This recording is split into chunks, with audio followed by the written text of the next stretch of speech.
자, 거래량이 죽었다는 거는요. 이 와중에 거래가 되는 데는 수치상으로는 집값이 떨어진다는 거예요. 요거 꼭 명심하고 속지 마세요.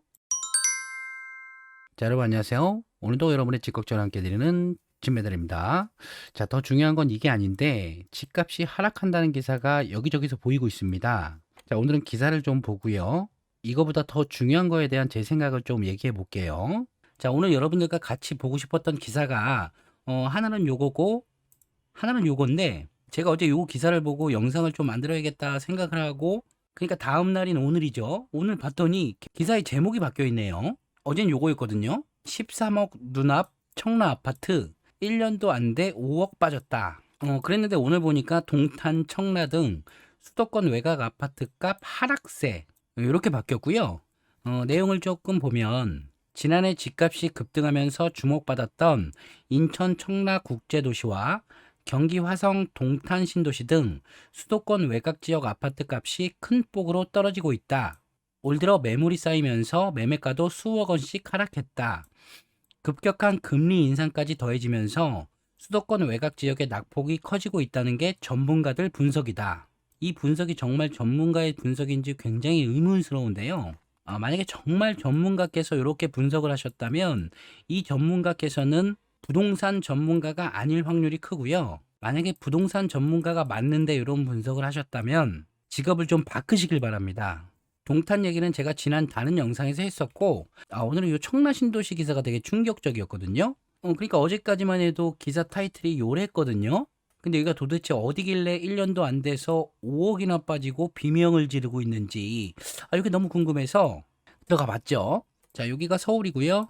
서측으로 경기도의 김포시, 부천시, 그리고 시흥시와 접해 있는 여기가 인천시입니다. 이렇게 조금 들어가 보면 위에서부터 계양구, 부평구, 남동구, 송도가 있는 연수구, 위로는 미추홀구와 동구가 있고요. 영종도가 있는 중구, 그리고 요렇게 김포시와 접해 있는 곳이 여기가 인천 서구고요. 인천 서구는 여러분들께서 잘 알고 계시는 검담, 검암, 루원, 그리고 청라 국제도시가 있는 곳입니다. 청라로 조금 들어가 보면 이렇게 청라 호수공원이 있고요.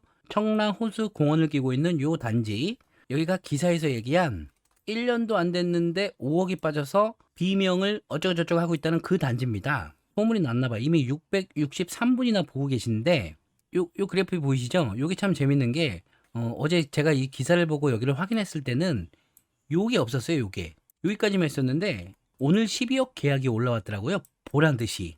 조금 내려보면 21년 8월 7일에 이렇게 12억 9,500으로 23층이 거래가 됐었네요. 근데 3월 15일 날 7억 9,500으로 거래가 됐으니까 요게 1년도 안 돼서 이렇게 5억이 빠졌다. 기사에선 지금 이 얘기를 하고 있는 거예요. 요렇게 5억. 근데 오늘 12억 거래가 나왔잖아요. 그럼 이 아파트는 한 달도 안 돼서 4억이나 오르는 아파트가 되는 거네요. 그럼 이런 기사 또 나와야 되는 거 아닌가요? 한 달도 안 돼 4억 올랐다. 환호? 요런 기사도 나와줘야 되는 거 아니냐고요. 그냥 상식적으로 봐도 여러분 이런 거 보시면 가격들이 쭉 가다가 갑자기 가격이 튀져 오르잖아요. 얘는 그냥 보나 마나 여기에 있는 단지일 거예요. 여기서 이렇게 호수 조망이 가능한 그런 단지일 거고요. 이걸 12억 9,500에 매수하시는 분은 이 호수 뷰의 가치를 높이 평가해서 이 금액에 사신 거죠. 그냥 금액만 쭉 훑어봐도 2억에서 3억 정도 그 정도를 더 주고 매수하신 게 되는데 지금 이분도 마찬가지겠죠. 이 가격 안에는 이 뷰의 가치가 들어가 있는 호수 조망이 가능한 곳일 거예요 아마. 혹시 나중에 이거 확인하시고 싶으시면 요 아시리라는 플랫폼을 이용하세요. 여기다 아파트명을 검색하시고 이렇게 들어오시면 여기서 실거래가를 보실 수 있거든요. 거래 현황 더보기 이렇게 매매 전세 월세를 다 확인하실 수가 있어요. 매매를 보면 지금 요 12억 올라왔죠? 클릭하면 641동 2000호인데 한번 볼까요? 본 김에 641동 여기네요. 뭐 이렇게 뷰가 나오는 곳이겠죠? 나중에 이렇게 이용해서 확인해 보세요. 그럼 또 이런 얘기하면 이렇게 생각하시는 분이 있다? 지금 뭐 이 단지를 얘기하는 게 아니고 그 돈 주고 왜 A를 사, B를 사지? 뭐 이렇게 얘기하시는 분들 계시잖아요. 조금 더 좋은 지역일 경우에. 근데 이분이 B에도 집이 하나 있을 수도 있는 거잖아요. B에 더 비싼 집이 있는데 나는 직장이 A거나 아니면 내가 좋아하는 지역이 A거나 어떤 이유로 그냥 A에 살고 싶은데 그냥 아침에 눈 떴을 때 이 뷰를 바라보면서 살고 싶다. 그럼 2억이든 3억이든 5억이든 내가 지불할 수 있는 능력이 되면 이거 지불하고 그냥 사는 겁니다. 지금 시장이 그래요. 부동산 시장이.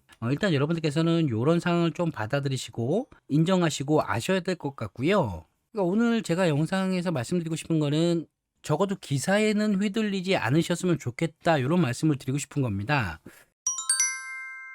그럼 두 번째로 보려고 했던 기사 11억이던 아파트가 2년 전 가격으로 돌아갔어요. 이게 참 재밌어. 그래서 발을 동동동 구르고 있대요.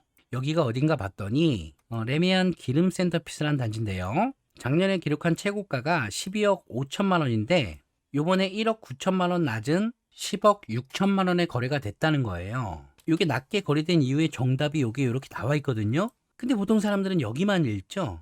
여기에만 관심이 있고. 근데 여러분들께서는 이걸 정확히 보셔야 됩니다. 일대 중개업소는 대단지 두 곳에서 매물이 꾸준히 나오면서 인근 시세를 끌어내리고 있다고 설명한다. 그러니까 공급이 늘면서 집값을 끌어내리고 있다는 얘기다.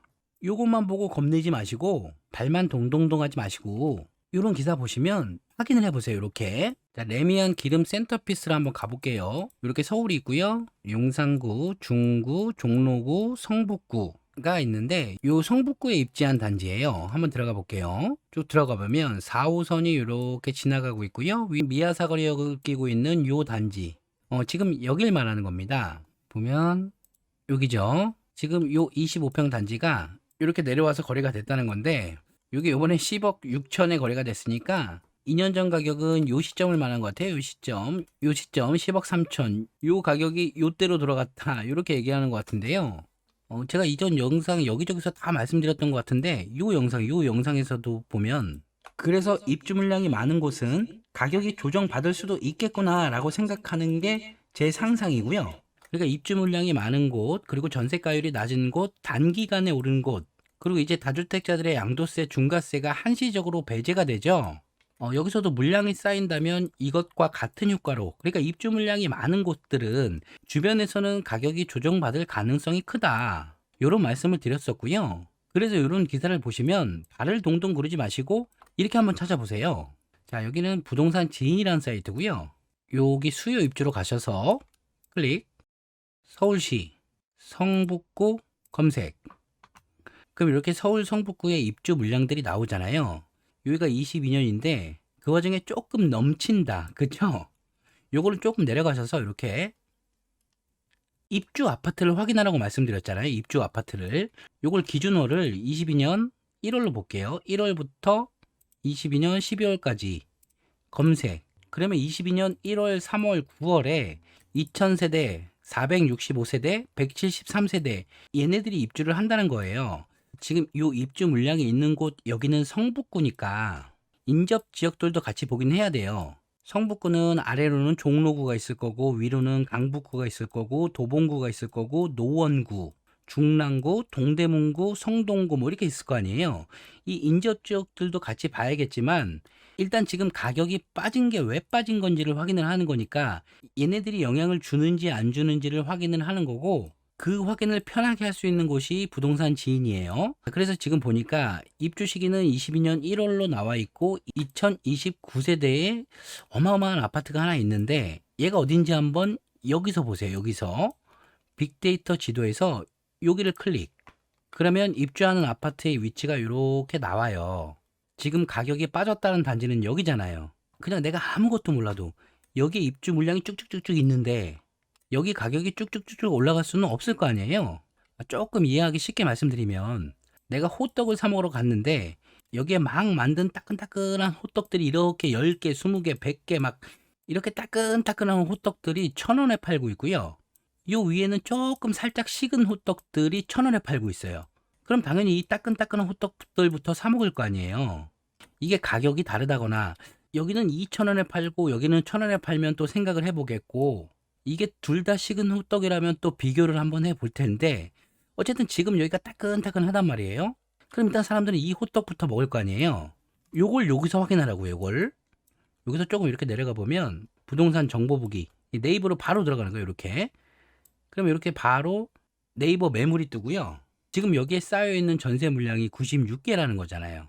그러니까 지금 이 물량이 여기에 영향을 준다는 거예요. 자, 그럼 여기서 요것만 봤을 때요. 얘 때문에 영향을 받아서 얘가 예를 들면 만약에 9억으로 빠졌다. 그럼 요건 겁낼 일이 아니고요. 저는 매수 타이밍이라고 보거든요. 이게 왜 그러냐면 앞서 보셨지만 입주 물량을 보세요. 입주 물량을. 잠깐 이렇게 튀져 나왔을 때 얘 때문에 영향을 받으면 여기는 어떻게 할 거냐, 여기를. 이렇게 입주 물량이 없잖아요. 요건 지금 성북구고요. 서울을 놓고 봐도 그냥 서울시만 봐도 입주 물량이 이렇게 계속 모자라잖아요. 제가 이런 말씀은 작년에 너무 많이 드려서요. 올해는 좀 이런 얘기는 안 하려고 했는데 여러분들께서 너무 걱정하셔서 그래서 한 번쯤은 짚어드리고 싶었던 거고요. 지금 인수위에서도 혼란스럽게 하고 있고 기사들도 혼란스럽게 하고 있는데 여러분들께서 믿으실 거는 이 입주 물량이라고 작년에 계속 말씀드렸고 인수위가 뭐를 하건 기자들이 어떤 기사를 쓰건 얘가 바뀐 게 없잖아요. 우린 지금 따끈따끈한 붕어빵을 먹고 싶은데 안에 팥을 넣어주겠다, 슈크림을 넣어주겠다, 백날 얘기하면 뭐하냐고요. 지금 내 눈에는 이 붕어빵이 없는데 그러니까 우리 구독자 여러분들께서는 누가 뭐라 그러던 요 본질을 꼭 반드시 요걸 확인하시고요. 이것도 많이 말씀드렸지만 주택 가격을 잡으려면 이전에 임대료를 안정시켜야 된다 그랬죠. 이것도 뭐 아직 변한 게 없어요. 근데 이런 상황에서 요 앞서 봤던 요 기사 급격한 금리 인상까지 더해지면서 수도권 외곽의 낙폭이 커지고 있다는 게 전문가들의 분석이다. 이런 분석을 하고 있는 전문가들은 전문가가 아니거나 제정신이 아니거나 어떤 이득을 바라는 그러니까 우리들은 알 수는 없지만 눈에 보이지 않는 어떤 이득을 취하고 있는 그런 사람들일 가능성이 큰 게 그러니까 작년에도 계속 말씀드렸지만 지금 문제는 이게 오르고 저게 오르고 이게 문제가 아니고 일단 임대료가 올라가니까 여기서도 제가 말씀을 드렸었는데요. 이 영상이었던 것 같아요. 이 영상.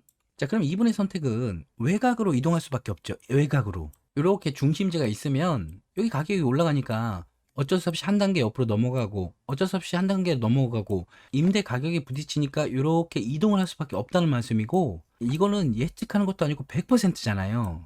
그러면 이분들이 이동하는 이 외곽에 물량은 줄어들겠죠? 물량이 줄어든다는 거는 전세 가격이 또 올라갈 개연성이 크다는 거고요. 자, 그럼 여기서 이 외곽으로 이동한 사람이 여기서 만나죠. 여기서 만나고 그럼 아까는 요 실수요자들이 이렇게 움직여서 매매가가 올라갔는데 여기서 이 외곽으로 이동하는 전세 수요까지 올라가면 결국에는 수요가 이동하는 외곽 지역에 매매가 상승, 전세가 상승이 올 개연성이 엄청나게 커졌다는 거고 그래서 지금 요게 무주택자분들에게 굉장히 중요한 내용이라고 말씀을 드리는 거예요. 자, 그러니까 여러분들께서 지금 보실 게 요런 발동동 동동동 요런 말장난이 아니고요. 자, 요건 호갱 노노란 사이트로 다시 들어온 거고요. 여기서 요 변동이란 걸 클릭해 보세요. 클릭. 그리고 실거래가 변동을 최근으로 당겨 볼게요. 그러면 22년 3월부터 4월까지인가요? 이렇게 실거래가 변동률이 나오는데 지금 그 와중에 가격이 오른 곳들을 보면 인천 동구죠. 인천에서 상대적으로 저렴한 지역이고요. 여기는 뭐 일기 신도시라서 그렇고 동두천, 포천, 서울에서는 도봉구네요. 상대적으로 가장 저렴한 지역이죠. 여기는 일기 신도시고 수도권에서도 상대적으로 저렴하고 비규제 지역인 곳 몇 개만 클릭을 해볼게요. 여기는 인천 도화동이라는 곳입니다. 앞선 기사의 기자님 스타일대로라면 7,900 하던 집값이 이렇게 1억 2천이나 된 거예요. 절대적인 가격은 낮지만 상승률로 보면 어마어마한 거거든요. 요거 보세요. 여긴 서울 양평동에 28세대 단지예요. 28세대. 요것도 기자님 스타일대로 간다 그러면 20년에 3억 5천 하던 28세대 단지가 5억 9천이 돼버린 거고요. 한계 주공이라는 곳이 있어요. 여기도 앞선 기자님 스타일대로 말하자면 6억짜리가 8억 4천5백이 된 거네요. 그러니까 말하기 나름이에요, 여러분. 우리가 볼 건 팩트거든요, 팩트. 자, 요건 KB 주간 시계열 자료고요. 몇 번 말씀드렸었죠. 요걸 제가 몇 번씩이나 정리를 해 드리려고 했었는데 요즘 거래량이 너무 없다 보니까 오늘 말씀드리고 싶은 내용 중에 중요한 내용이 요거거든요. 거래량이 없다 보니까 뭔가 분석을 하는 자체가 의미가 없어요. 근데 그 와중에 조금 오른 것 같고 호들갑 떨고 조금 내린 것 같고 호들갑을 떠니까 여러분들이 그래서 불안하신 거거든요. 자, 거래량이 죽었다는 거는요. 이 와중에 거래가 되는 데는 수치상으로는 집값이 떨어진다는 거예요. 요거 꼭 명심하고 속지 마세요. 자, 어쨌든 거래량이 적어서 의미는 없지만 좀 보자면요. 요건 첫 장에 이렇게 요약본이 있다고 말씀드렸죠. 여기가 매매 상승, 여기가 전세 상승, 매매 하락, 전세 하락 지역인데요. 매매 상승 지역부터 볼까요? 수도권은 2천 한 군데네요. 전세 상승 지역을 보면 수도권은 안성, 인천 동구, 파주, 이천 이렇게가 전세가 상승을 했는데 요거 그림으로 좀 표현해 드릴까요? 수도권, 여기가 안성, 여기가 이천, 뭐 옆에 여주도 있고요. 여기가 파주죠. 여기가 인천 동구예요. 이게 작년에 계속 말씀드렸던 얘기잖아요. 지금 여러분들이 집중적으로 생각하셔야 될 부분이 이거예요, 이거. 이 다음에는 어디로 갈 건데요, 이 다음에는. 물론 모든 전 지역이 다 오른다는 게 아니고요. 오르는 곳도 있고 조정을 받는 곳도 있는데, 이렇게요. 근데 지금 수도권에서 오르고 있는 곳들이, 보세요. 이쪽이 매매, 이쪽이 전세거든요. 이천, 양주, 파주, 군포, 평택. 분당은 지금 1기 신도시 제외하고요. 안성, 처인구. 그러니까 요 지역들을 지도에 한 번씩 표시를 해 보시면 제가 왜 작년부터 계속 이런 말씀을 드리는지 아실 거예요. 그러니까 지금 금리 인상을 자꾸 얘기하는데 금리가 올라가면 전세입자의 금리도 올라가죠. 그래서 사람들은 월세로 몰리게 될 거예요. 사람들은 매매, 전세, 월세 요 세 가지 중에 하나라고 말씀드렸었잖아요. 그러니까 요것도 분석을 하실 때 금리가 올라가면 월세로 몰린다고들 하잖아요. 근데 이것도 여기서 끝이 아니에요. 월세로 몰리면 월세 가격이 올라가니까 이 전세를 주는 사람들이 또 바보가 아니기 때문에 이걸 여기에 또 끌어맞힌단 말이죠. 그럼 결국에는 월세 올라가고 전세를 올라가면 이 사람들이 매매 수요로 간다고 계속 말씀을 드렸잖아요. 근데 또 인수위는 이 와중에 집값을 자극할까봐 아파트 임대 사업은 폐지로 가닥을 잡았다고 그러는데 뭐 여러 가지 눈치를 보시느라고 간을 보고 계신 것 같고요. 자, 어쨌든 다주택자들의 종부세 납부 기산일이 6월 1일이에요. 지금 무주택자분들께서는 요 전까지는 시간이 너무 촉박하긴 하지만 혹시 자금이 되시고 여력이 되신다 그러면 그러니까 금매라고 생각되는 집들을 사시고 싶었는데 혹시 이런 기사 때문에 망설이셨다면 그대로 사셨으면 좋겠다는 얘기를 작년에 이어서 또 계속 말씀드리고 싶어서 이런 말씀을 드리는 거고요. 뭐 이분들이 갈피를 못 잡고 계셔가지고 예측을 해드리기가 좀 힘들지만 지금 일단은 아파트 임대 사업은 폐지로 가닥을 잡았다고 하니까 아파트 외에 뭐 빌라나 오피스텔 뭐 이런 것들은 세금 혜택을 더 줄 거잖아요. 양도세, 중과세 배제나 종부세 합산 배제를 더 줄 거니까 아파트는 안 준다고 하고 요것들은 준다고 하니까 지금 자금이 되신다 그러면 비아파트라도 먼저 선점을 하시는 게 요거라도 빨리 하셔야 되는 게 뒤처지지 않는 방향이라는 거를 우리 구독자 여러분들께 정확하게 말씀드리고 싶고요. 제가 최근에 몇몇 분들에게 상담을 해드렸었는데 요 아파트 임대 사업에 대한 계획을 좀 세우시라고 말씀드렸거든요. 요게 폐지로 정말 가닥이 잡힌다면 뭐 어떤 전략으로 또 바꾸셔야 되는지 요건 조만간 또 영상을 켜고 말씀드릴게요. 어쨌든 물어보시는 분들이 많으셔서 조심스럽게 다시 한번 말씀드리자면 요 임대료 걱정 요 임대료 때문에라도 지금은 내 집 마련을 할 때다 라는 의견을 드리면서 이번 영상도 마무리할게요. 다음 영상부터는 진짜 웃는 얘기 해요.